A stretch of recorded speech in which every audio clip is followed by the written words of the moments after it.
This is Where We Live. I'm Lucy Nalbathanchel. When you found the person who you thought could be your partner for life, when did you bring up the topic of kids? Coming up, a marriage and family therapist will join us as we talk about the conversations couples have when one or both decide they don't want children. Today, Where We Live, childlessness in America. When did you know you wanted a life without children?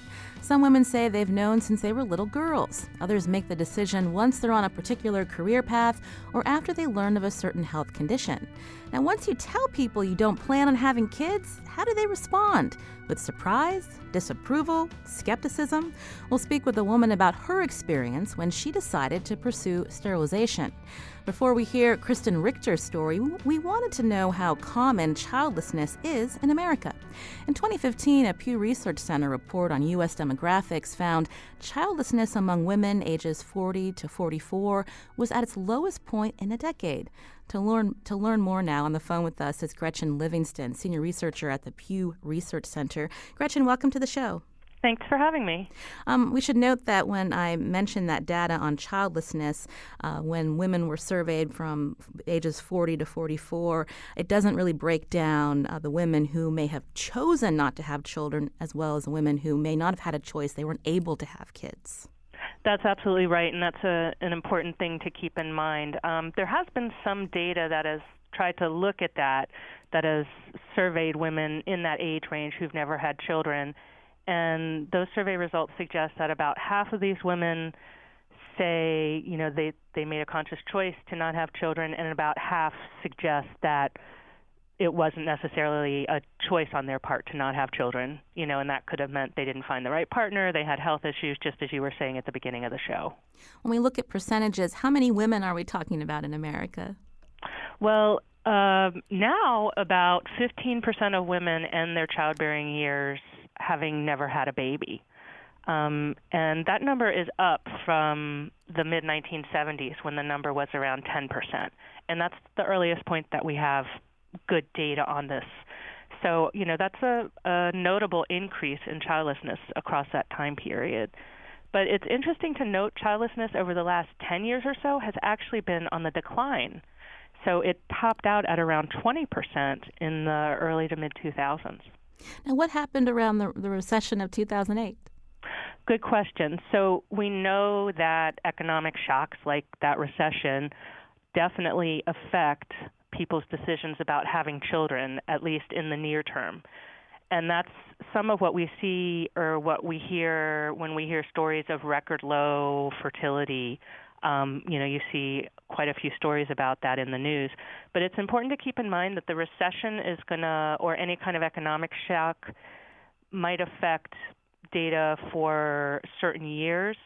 And it's important to note that what I'm looking at is a little different measure. It's not looking at fertility at one point in time. It's actually looking, basically, it's lifetime fertility. So it's not asking, did you have a child in 2010? It's saying, did you ever have a child from the time you were 15 to 45?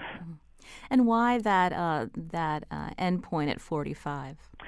Well, there's a couple reasons. I mean, honestly, even though we hear more and more about older women having babies, and of course with reproductive technology that is possible for a lot of women, the fact is that I want to say it's something like 0.1% of births occur to women who are really in their mid-40s or older. It's a very, very small percent. So typically the cutoff is around 40 to 44 when we're looking at data. Although just recently the Census Bureau has started collecting data for older women as it does become a little more common, but still overall the numbers are very small.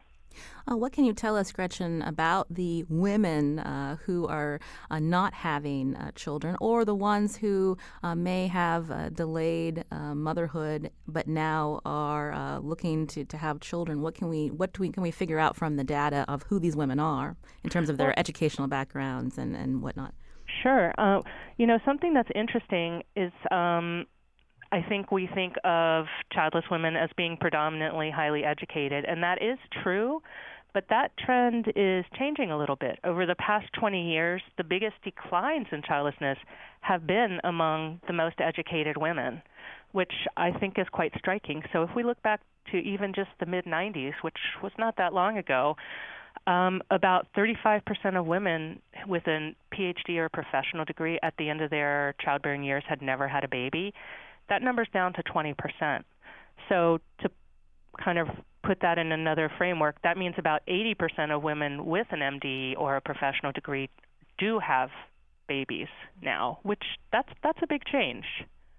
Also, women of color, are they more or less likely to have children in 2017?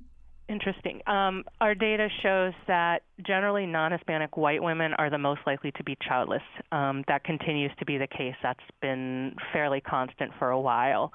So around 17% of these women don't have babies, and Hispanic women are the most likely to become moms. About 90% do, or in other words, about 10% of Hispanic women at the end of their childbearing years have never had a baby.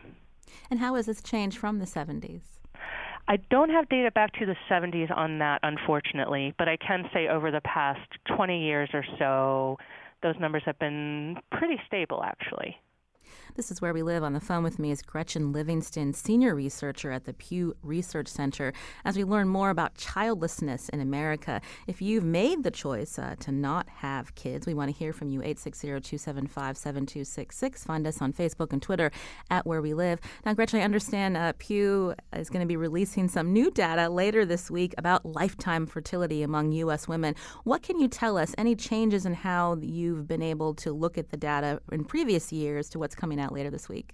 Yes, we're going to revisit a lot of the same stuff we're talking about right here, but we're also going to look a bit more into the timing of births as far as who's delaying births, who's not delaying births, some stuff like that, which I think is really interesting. Today we're talking about individuals who choose to not have children, but there's also changes in perceptions of what makes a family and how many children is the right number for people. That's right.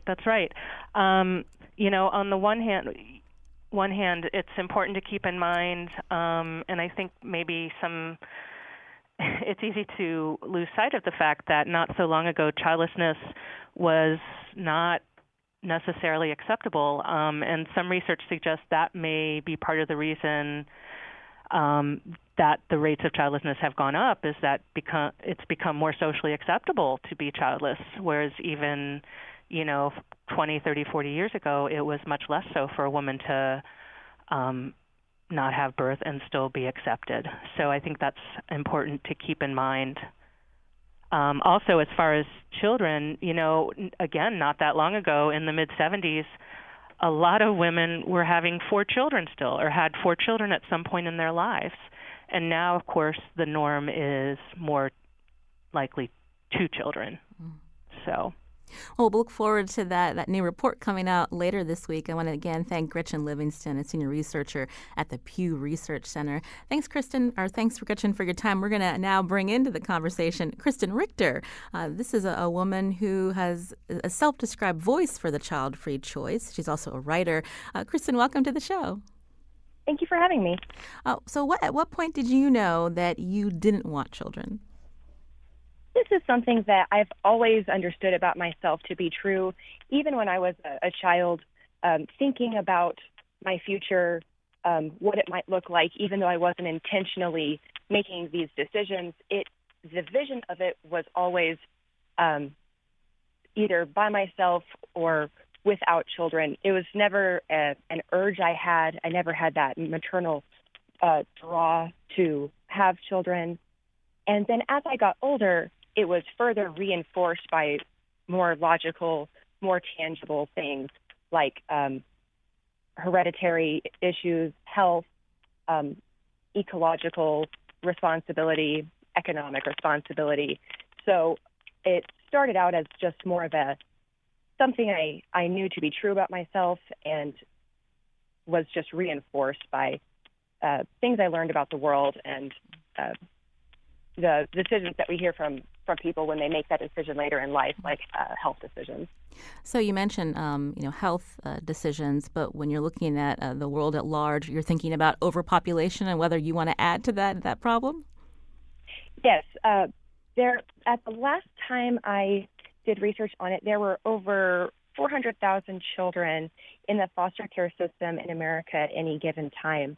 And I've always thought that if I was going to care for a child, raise a child, have those resources and the ability to share that, the desire to share that, it was never in my desire to add to that population, but to assist a child that was already here.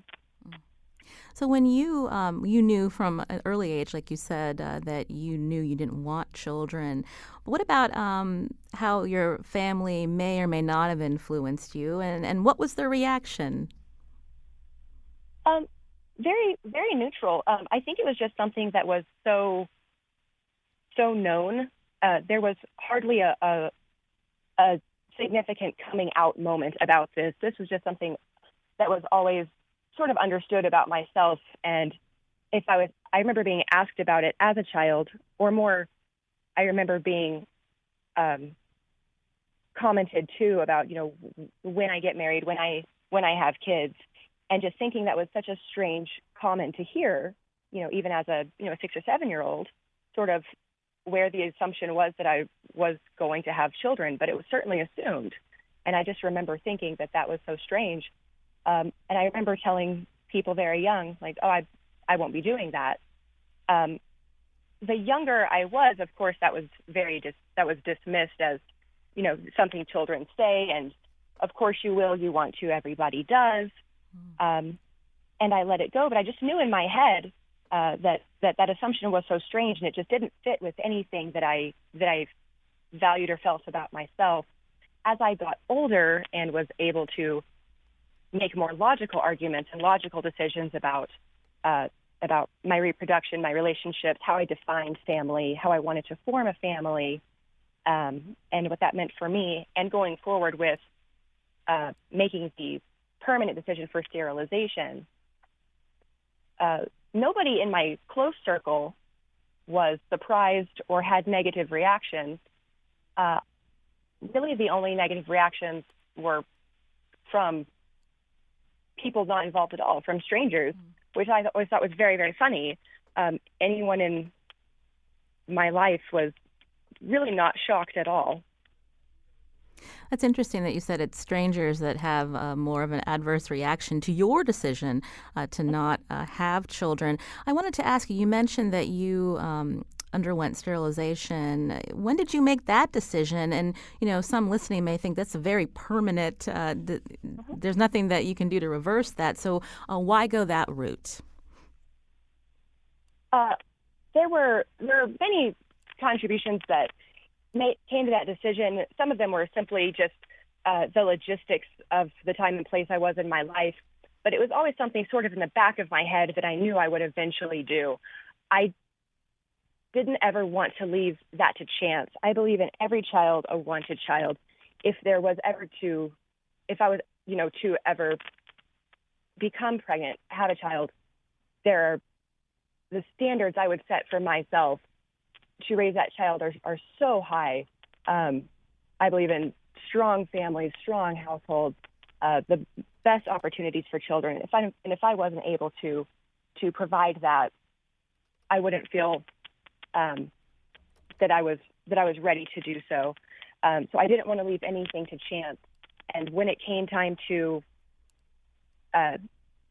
actually start petitioning for the surgery, part of it was I wanted to get off of hormonal birth control, and some of it was just more just the logistics of where I was in my life. I was moving out of state. My healthcare was about to change.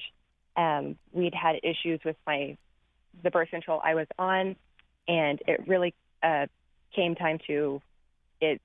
It was something I knew I always was going to do, and where I was in my life just pushed the timeline forward, and I was comfortable with that.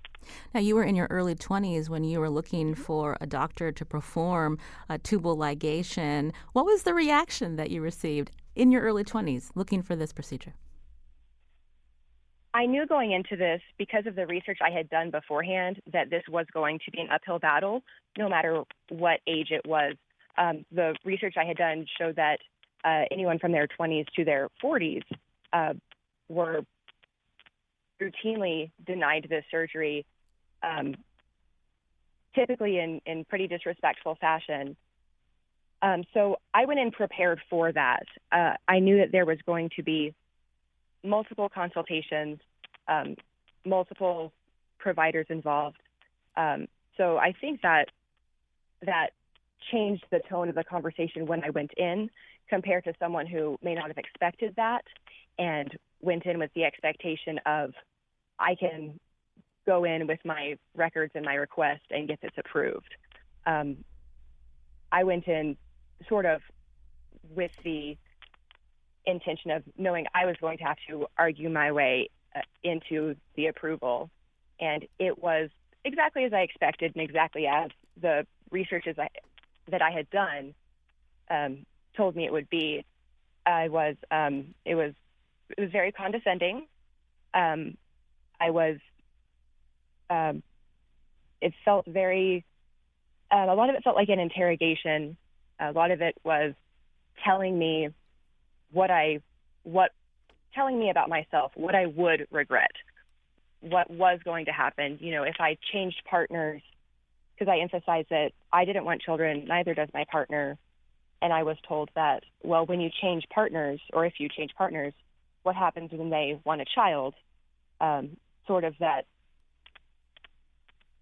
reinforcing that expectation that to be a good partner, or to be a worthy partner, you have to, provide children, and sort of disregard my own personal values there. So that was sort of difficult, just to reinforce my own values and how important they were. Kristen, how many doctors did you have to see before you were able to have that medical procedure done? I actually don't remember. It was all within the same center. It was a teaching hospital, the same center, and that was just because of my where I was in my life with my healthcare options. But I know that I probably cycled through every provider that they had, at least with consultations. But I know that from the research I did, it is completely commonplace for a woman to exhaust her financial resources, and every medical provider, OBGYN, in her availability, in her travelable radius, trying them all and being denied by them all before she gives up. So my particular situation, I had to stay within that one medical center, but I do believe I saw every one of their OBGYN providers.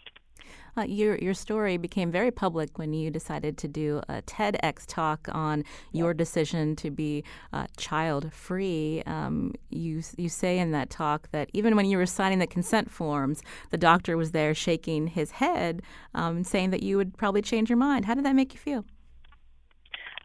This particular provider was very, very difficult to work with, and it made me sad that this was my experience, and also sad that, like I said, I was limited in my healthcare and financial resources. I didn't have the privilege of, to say I'm being disrespected here. I don't like the care that I'm receiving here.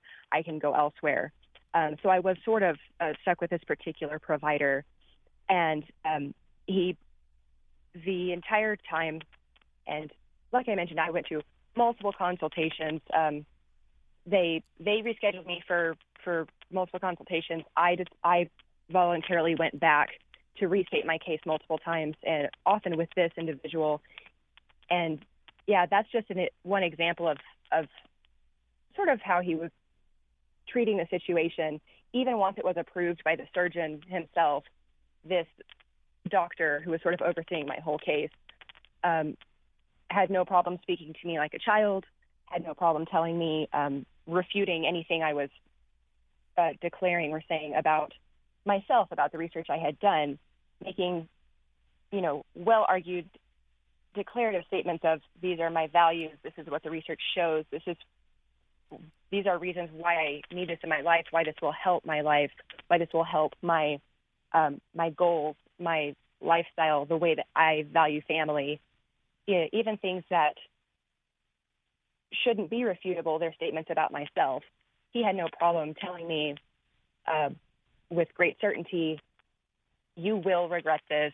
This is a bad decision. You don't know what you want.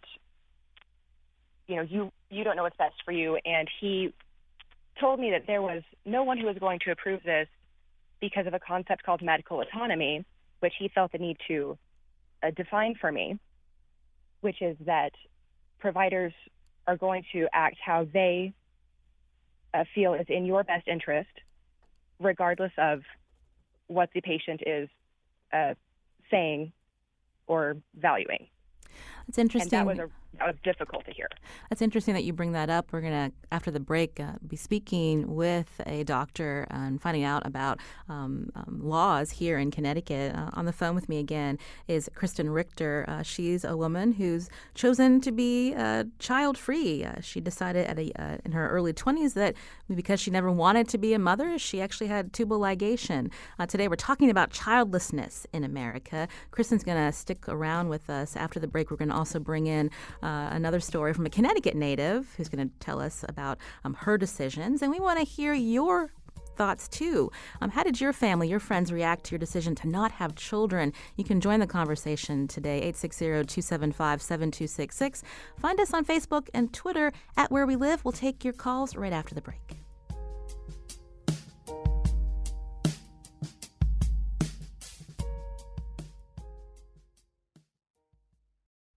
This is Where We Live. I'm Lucy Nalpathanchel. Today we're talking about women who choose to not have children. Later this week, Pew Research Center will release a new report on motherhood in America, including changes in family size and details on the number of women who've delayed motherhood. Our guest, Kristen Richter, is a woman who knew from an early age that she didn't want kids. In her TEDx talk on her choice to be child-free, Kristen details how difficult it was for her to find a doctor who would agree to perform a tubal ligation, a medical procedure that would sterilize her. Now, have you made the choice to not have kids? You can join the conversation, 860-275-7266. Find us on Facebook and Twitter at Where We Live. Joining me now in studio is Dr. Christopher Morosky, Associate Professor of Obstetrics and Gynecology at UConn Health. Welcome to the show. Good morning, Lucy. Thanks for having me. We were hearing a little bit of Kristen's story. In her 20s, she was looking for a doctor, I believe, when she lived in Texas to perform tubal ligations. When a woman is looking for this procedure, how old does she have to be in Connecticut? Right. First, let me just say that it was a little difficult for me to listen to Kristen's story. That is really compelling, and I think it's something that we should definitely be talking about as a whole country. In Connecticut, we have a certain law for women on our state health insurance, Medicaid, and it's called Husky A here. And they're required to be 21 years of age to be able to have a sterilization procedure. That's not necessarily true for women with private insurance. Now, you've been a doctor for some time, also associate professor at UConn Health. Is this something that women approach you to do? Oh, sure. Yeah. I've had this conversation with many women and their families discussing tubal ligation across all different age groups and for women who've either had children or not had children before. Young patients? Sure. Yep. I've spoken to women at 20 years of age, going on 21 years of age, who've made the decision to have tubal ligation. And we begin to have a conversation about their decision. And I think that what you heard from Kristen was what I like to say is hopefully a old-fashioned historical approach of paternalistic care where the physician basically tells you what's right for you, rather than a more contemporary approach where we engage the patient in her decision-making process. So this is non-directive counseling. So what do you talk about if someone comes to you and says, I'm looking to have this procedure done? Sure. Yeah. So non-directive counseling is a really interesting concept where we as physicians believe that patients are experts in their own lives. They're experts in their own health care. And for women, they're experts in their own reproductive health care decision-making. So what we are obligated to as physicians is to, again, engage them in this conversation and provide them information and then sort of walk with them along as they make that decision. This often comes down to simple risks and benefits of different things, but the overall conversation really focuses on, one, the permanence of tubal ligation, that this is a permanent decision that they'll be making. Two, we let them know that there's some risk for the procedure like we would talk about with any procedures, although we do know that these procedures are relatively safe compared to all the surgeries that we do. And then we also want to let them know that there are non-permanent contraceptive options that are very reliable as tubal ligation, and are reversible. Such as IUDs? Such as IUDs or implants, yeah, absolutely. Those carry pretty much the same effectiveness as tubal ligation, yet are reversible. Now, they do carry side effects because both of them, two of the types have hormones. One does not. Some of them have side effects, systemic side effects. Some of them have menstrual side effects. And for these reasons, as well as possibly carrying a foreign body around inside your body, these are reasons that women may choose not to select these forms of contraception, and then maybe want again to continue the conversation about permanent sterilization. Now, if the patient in front of you has a male partner, do you ever bring up the alternative of vasectomy? Absolutely. I'm a big fan of vasectomy. We know very well that vasectomy is probably even better, more efficacious than female tubal sterilization. Not by much, but like maybe 0.1% or so, but it's at least as good, if not better. It's also a lot cheaper, and it's probably safer when we compare the two procedures sort of head to head. Kristen Richter, you're on the phone with us. What's your reaction to what Dr. Murawski is saying? And when you were getting counseled, was vasectomy brought up if you had a male partner, and that being an option for you? Well, first off, I love what I'm hearing about the sort of new approach of the non-directive counseling. It's certainly not what I experienced, and in my research, not what is the norm, and which seemed to be a systemic problem. But I love to hear that that's the direction that hopefully that healthcare is going, because I agree. I'm trained in mental health therapy, and I agree that only the individual can be the expert in themselves. So when it came to vasectomy, I don't remember if it was brought up by my provider, but I do remember that at the time it was something that both my partner and I had intended to do. We both wanted sterilization, and it was more about our individual health. So it was something that we intended for him to get eventually. It just wasn't the right time. But I don't remember if it was brought up by my doctor or not, but I certainly wanted my own body taken care of, my own health care taken care of, independent of any other partner. Now, you mentioned, Dr. Murawski, that this is covered by insurance, but what is the cost if you didn't have insurance? Oh, well, just to clarify, it's covered by most insurances. That also will be sort of state by state in terms of whether or not a female sterilization procedure is covered. But when you look at the overall cost of things, so for women, we're talking about a surgical procedure where they do usually need to be asleep under anesthesia or have some amount of anesthesia administered that requires monitoring, that requires time in the operating room. And then there's also all the surgical equipment that comes with the procedure. So when you put it all together, I don't know the exact numbers, but I'm going to give you a range. Is probably somewhere between $3,000 and $10,000 if you ever had to pay for this out of pocket, which is a very costly procedure. You can join the conversation today if you've chosen to not have children. We're curious about a reaction from your family, friends, and how you respond. Again, our number 860-275-7266. Paula's calling from Woodbury. Paula, go ahead. What's your comment or question? Hi there. My comment is Kristen's story just resonates with me so much because it's such a parallel to my own life. I chose to get a surgical sterilization in my early 20s, and I didn't get any kind of pushback from my provider because he'd been treating me for so long, and actually he had delivered me. So, from birth till when I needed, an OBGYN. So he understood, and we had conversations, and I didn't get pushback from the provider. I also didn't get pushback from my family, like my parents and people in my very close inner circle, because they knew me and they knew what my core values were, and that this was something that was just never, coded into my DNA.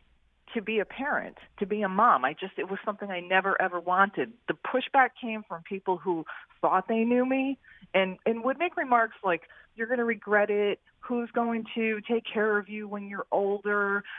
Arguments that I always had an answer for aside from saying it's not really your business, but there's no guarantee in life that even if you do have a child, that you're ensuring someone's going to take care of you when you're older. So, I could kick a hole in that argument all day long. But it's such a personal decision to make that decision. And when other people start to chime in with, their reasons that they want to, fill in your dance card with, it just doesn't make any sense. But I'm so happy to hear that, medical providers are taking the time to listen to the patient. And whether it's a unilateral decision, like Kristen said, this is what she wanted for herself, or whether it's a bilateral decision where both partners go in and say, these are your two options. I mean, it's very important that the patient be involved in this decision-making process and not be told by a physician, this is so wrong, this is the worst thing you could do, and, all that kind of jargon that goes with that. Well, Paula, thank you again for your call. I wanted to get another perspective. This is a Connecticut native, Ebony Murphy-Root. She's also opted out of motherhood. She joins us by phone. Ebony, welcome to the show. Hello, good morning. So tell us about your decisions behind not wanting children and what's been the reaction from people you know. My dad had two child-free sisters when I was growing up and a third who did have children. And I remember realizing sometime around kindergarten that was an option, that you did not have to be a parent when you grew up. And I remember something clicked, like, oh, that might be something for me. And I've stayed there pretty steadily. I'm 35, so most of my same age peers have kids. Even the people who held out for grad school or for the perfect job, now they're joining the parenting tribe. So that's where I am now. Now, you're married. Tell us about some of the conversations, if you don't mind, that you had with your partner about your decision and what he thought and what his decision was as well. I think really early on, when we first started dating, we talked about kids, and he was like, "I don't really want kids," and I was like, "I don't either." So it was perfect right from the beginning. We were both on the same page about that. He's got two nieces. I have a niece and two nephews, and we're really happy with that role in our families. We're the auntie and uncle. You mentioned that you're in your mid-30s. A lot of times people in their 30s are getting married, having children. I understand there's lots of groups on social media for both women and men who've chosen not to have children. Have you been involved in those to find that support out there for your decision? Sure. I found some really cool social online communities. One is the Childfree Choice, and another is Families of Two, specifically for married and coupled people. And you'll find the full range of people, just people who are pretty sure they don't want to be parents, people who are waffling. There are definitely the confirmed, I don't want to be anywhere around kids people, and you find the whole range. And there are actually a lot of really cool podcasts these days, too. One of my friends, Katura Kendrick, who is an English teacher in Shanghai, is starting a podcast. So she's a Black American woman from New Orleans living in Shanghai doing a podcast about being child-free. I mean, it's kind of incredible. That's interesting. And in groups, especially for women of color? For sure. Women of color in their 20s, women of color up to their 50s, different areas of the country. And then there are groups I've seen for Jewish women, Asian American women, Latinas, because it can certainly be a different experience depending on your ethnic background. There have been studies done where I'm looking at one out of Indiana University where she surveyed a psychology professor, surveyed her students about their reactions to a couple that don't have kids. And it's interesting, the findings are there's just moral outrage that people have, even if they don't know someone, when they hear that someone doesn't have children. There's a judgment. Did you ever feel that from people that you run into, Ebony? And then I'll ask Kristen the same. For sure. Some of my friends, we call it child-free bingo because everybody says the same things. They say, you're going to regret it. Who's going to take care of you when you're old? You're probably a terrible person. And, it's just, you go bing, bing, bing. I've heard these all before. But there's always been, some percentage of women in society who didn't have kids, where they were the nuns or the teachers or the spinster aunts. We've always been here. And what I say is that parenthood should be a volunteer army. You don't need to recruit. We don't need the Pope or Fox and Friends to scold us. People are still going to have kids and be around kids and take part in children's lives. Kristen Richter, after you did that TEDx talk, what has been the response? Overwhelmingly positive, and I was actually expecting so much more negative reaction. Of course, there's always going to be the trolls on the internet. I've heard that I specifically and my ilk are the downfall of society, which is very funny. But I've been ignoring most of that because my inbox has been overwhelmingly flooded with responses from all over the world telling me that my story resonated with them, that they had the exact same thing happen to them. I had a woman come up to me right after the talk when I did it live at the Buell Theater in Denver, Colorado, and she hugged me and she says, "I'm 55 years old, and it's the exact same thing. You know, your story is my story since I was 20, and it's never changed." She says, "You know, I'm almost 60, and I still hear these same things." So a lot of people say, "Well, this is just because of your age," and I have people tell me all the time that that's not the case. But people are coming out of the woodwork to tell me that my story affirmed them, that maybe I was the first voice that has ever told them that they were sufficient, that they were enough just as they were, and that having children, that becoming a parent wasn't a requirement for them to be worthy. Dr. Morosky, you're in studio with us. We're getting a comment on Facebook where a listener says that her friends and family have also experienced where they've run into OBGYN doctors that have advised against having more children or may disapprove of the method of family planning we utilize. So it's interesting to see both sides and what's the best approach in counseling a patient before you. Yeah, absolutely. And I really hope that the future of those providers that offer reproductive health care to their patients can maybe perhaps think about moving away from our old paternalistic way of providing and teaching and telling patients what's right for them, and rather move to a more patient-centered conversation where we engage them. And like the first caller that called in, her physician delivered her and knew her. And I think that if physicians allow themselves to take the time to personally get to know their patients, they can begin to engage them in these difficult conversations and walk the path with them so that the patient can come to the decision that's right for her and for her family. Ebony Murphy-Root, again, a former Connecticut resident, also a child-free woman. You talk about this with your husband often. Kristen was someone who decided the decision that was right for her was tubal ligation. How do you approach that when you look at alternatives and what's best for you? At this point, I've had really good experiences with my contraception. I have an IUD, not too many side effects, so that's not something that's really on the table. I've never really even had a cavity, so voluntary surgery seems like a big deal to me. But if that changed, I would certainly put that option on the table. And then, just as we were discussing this, the vasectomy did come up. So, that's something that we're going to continue to have a conversation about as well. We're getting some tweets from listeners. Christina writes, sometimes the choice to not have a child can be a point of privilege, reflecting access to affordable birth control, safe abortions, etc. And Christy writes, both my spouse and I were on the same child-free page throughout our marriage, choosing to focus on our relationship exclusively. She writes, now that he's gone, I'm grateful that I don't have grieving children to care for. Thanks for your tweets. Keep them coming. You can also join the conversation on Where We Live as we talk about the choice to remain child-free.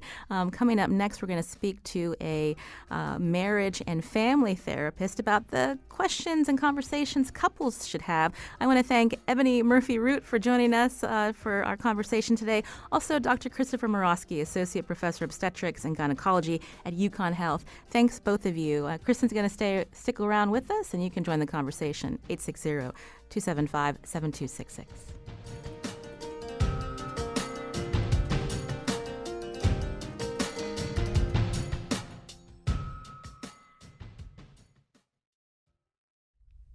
This is Where We Live. I'm Lucy Nalpathanchel. Coming up Thursday, following reports of multiple staff abusing a patient at Connecticut's maximum security psychiatric unit, now news of an order splitting Whiting Forensic from Connecticut Valley Hospital in Middletown. On the next Where We Live, what does this change mean for the safety of patients? We'll get an update, and we want to hear from you too.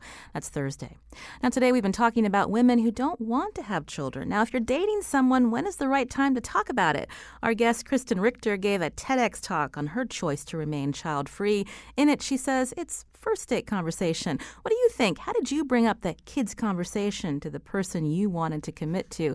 860-275-7266. Joining the conversation now on the phone, Julie Leifeld, Associate Professor of Marriage and Family Therapy at Southern Connecticut State University, also Director of the university's Family Therapy Clinic. Julie, welcome to the show. Thank you. So when is the right time to bring up the question about kids when you're dating? Well, probably not in the first date, although we really advocate being as honest as possible to create a good relationship. If we're talking about a serious monogamous relationship, hopefully you've already had that conversation. I think most of my colleagues and myself would say the earlier the better, because you're building trust, right, to avoid feeling betrayed later on as relationships go forward. Honesty is sort of the best policy. Now, I mentioned you're a therapist. Is it common when you're seeing clients for one partner to change his or her mind? Maybe not common, but I would say that it's frequent. So what we run into now with online dating, which is kind of a interesting change in our field, is that people put up profiles and say one thing, and then you get to know them, and it's quite different. So there's that. And then there's just the lifespan changes. Over time, people can change their mind, right? So you've built a relationship with expectations, and then the experience can be very different if your partner changes their mind. So it is not something that can't be worked through, but it's one of those things that can be called an unsolvable problem. I want a child, you don't. What do we do if we've already committed to ourselves to move through life in a relationship, whether we're married or not? Kristen, you're on the phone with us. Julie recommends it may not be first date conversation, but you feel like it should be. A little of both. At least in my case, this was just something that was so core to my identity, something that was so solid in what I knew about myself. Most people in my life knew about it already, so anybody I was going to be entering into a relationship with probably already knew this to be true. But I think it's just, it seems to be one of those almost taboo subjects because it is so written into the social narrative that it's an expectation. So it sort of has fallen in with the whole politics and religion don't discuss at the dinner table. And I think it should just be so much more of a conversation about philosophy and values. Mm-hmm. We're hearing from another listener, Nicole from Stamford. You agree, first date conversation? I do definitely agree, first date conversation. When you're a confident woman especially, that's, I think, the challenge there. So what was your experience, Nicole? My experience is I met my now husband. We've been dating 6 years. I was about 32 years old, and I knew from a very young age I didn't want children. But as a natural woman, you go through the process. Is it because I'm scared? Is it because social society tell me I have to? Is it because I'm Italian, my mother's going to insist, all that type of stuff. And then I get to the point where I'm a real adult. I've been through some therapy, through other processes of enabling, and realized it's really just something I don't want. I definitely see myself either adopting or taking on a guardianship because there's so many kids that have no one. So when I met my husband, it was one of the first things I said in our first dates. And he said, okay. But as he got to know me and we developed a relationship, I think he saw maybe I'd be a great mother. How could she not want kids? He's a very Catholic man. And that process came up for us quite often just to make sure. I'm like, listen, this is something I definitely don't want. You don't have to marry me or go forward. If this is something you feel you need, we can go on with each other for as long as we want. And when you feel you need it, just go. You know, I was never quite attached to anyone or anything. But I think our process of growth and honesty was something that kept us together, and the partnership that we've built. So that's how we got on with each other. And now we just got married in October, and we've been together 6 years. Well, thank you, Nicole, for your call. Julie Leifeld, again, Associate Professor of Marriage and Family Therapy at Southern Connecticut State University. React to Nicole's story. Well, I really feel that that sounds like a really healthy, resilient couple. With clarity in the beginning, you are setting up your communication strategies with those are the underpinnings of a healthy relationship, regardless of what you're talking about, whether it's children or where you want to live or who wants to work where. These are things that come up in couplehood. And if you don't set the stage about honesty, whether you change your mind or not later, that trust that's built in the honesty is the health of the relationship, right? That's, you can trust each other, you feel loved and cared about, and you can talk about almost anything. Sally tweets to where we live, I'm 68, no kids, no regrets, very little pressure. We're glad to hear that, Sally. I'm curious, Julie, when you're, again, meeting with your clients, what happens when couples are on the same page about this, but then there's an accidental pregnancy? Right, and that's more common than, I guess I have a skewed sample, but it obviously becomes a crisis at first because all kinds of decision-making that wasn't on the table, whether to terminate or to pursue the pregnancy, become very critical very fast. And so if the couple can often they're working with us, obviously, with our clinicians over here, but to try to figure out a way to stay connected to each other as they figure out something that feels impossible, being creative and flexible in the problem solving and not blaming each other when it sort of feels like a betrayal or something terrible that's happening, will determine whether the couple can proceed in their relationship or not. When it turns into kind of blaming or stonewalling or being stopping your care for your partner, then we know we're seeing some signs that the couple may not thrive. And when we look at outside pressures from mom and dad, how do you counsel people about the best way to bring it up to their parents who may not be grandparents, even though they want to be? Right. And people do come to family therapy for this reason alone, and whether it's children or other decisions they want to make in their lives, because there is so much pressure from outside sources saying who you should be and who you shouldn't be. And really that's about them, right? They want a grandchild, or they want you to work on the Northeast coast or whatever because they are managing their own anxiety. So how we work with couples or individuals who want to talk to their families about this is to kind of focus on your own wellness, right? You have to learn how to set boundaries and handle other people's anxiety when your decision is different than what they want in their lives. It is not easy. It's a very simple statement for something that can feel really complicated when you love and care about those people who want something from you. But in truth, ultimately it's your sort of life alone or your couplehood alone, and you got to kind of differentiate from your family of origin or families of origin. We're hearing from another listener who writes, a friend told me once that she does not trust people who don't want children. That's a reaction. It's out there, even though we should only pay attention to the people that we love and work through their perceptions. But, people do have firm opinions, and how do you block that out? Right. So to me, kind of addressing that to me, well, when we think about the idea, I like to talk to those pressuring people to say things like, it does not make sense to pressure somebody who does not want to have a child to be a caregiver, to have children. That doesn't make sense. If you walk out their logic, stay in the discussion with them, because it can get highly reactive, right, when people have these kind of views. But if you were saying that to me, for example, I would get really curious about why you thought it would be a good idea for me, who wanted to remain childless, to become a parent.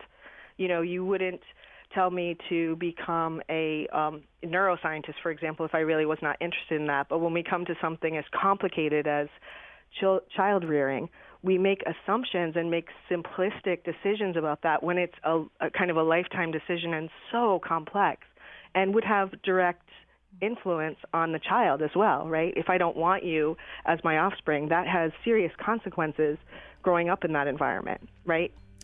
So those are my thoughts on that.